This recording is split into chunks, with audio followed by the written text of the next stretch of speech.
Біздің осы қазір тәрбиелеп өсіріп отырған баламыз ертең өзінен әлсізге, әйелге қол көтеретін, бір тұрмыстық зорлық, зомбылық жасайтын жігітке айналмауы үшін не істеуіміз керек?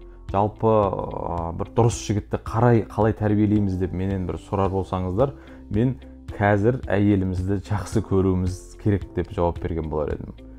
Неге? Өйткені біз қазір жігіттер әйелімізбен қалай сөйлесетініміз, қалай сыйласатынымыз, қалай сыйлық беретініміз, қалай еркелететініміз, қалай бетінен сүйіп, қоштасып, бетінен сүйіп амандасатынымыз, дөрекі сөйлеспейтініміз, бір дөңайбат шекпейтініміз, жалпы мәселені жұдырықпен емес, үлкен ересек адамдарша отырып сөйлесетініміз, осының барлығы сіздің ұлыңызға ер азаматтың әйел кісімен қалай мәміле жасау керек екендігінің бір дайын үлгісі, формасы деп айтқан болар едім.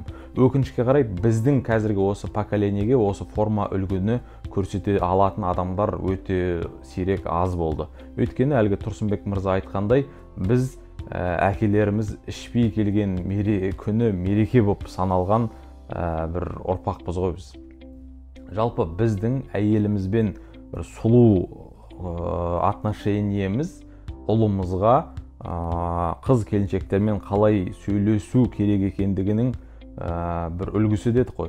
Ал керісінше өсіріп отырған қызымызға ер азамат онымен қалай сөйлеспеу керек екендігінің үлгісі дер едім. Өйткені әкесінің анасымен қалай сөйлесетініне қарап, қыз баламыз біздің өсіріп отырған ешқандай да ер азамат қыз баламен қол көтермек түгілі дауыс көтеріп сөйлесуге құқы жоқ екендігін осыған қарап біліп өседі деп ойлаймын мен.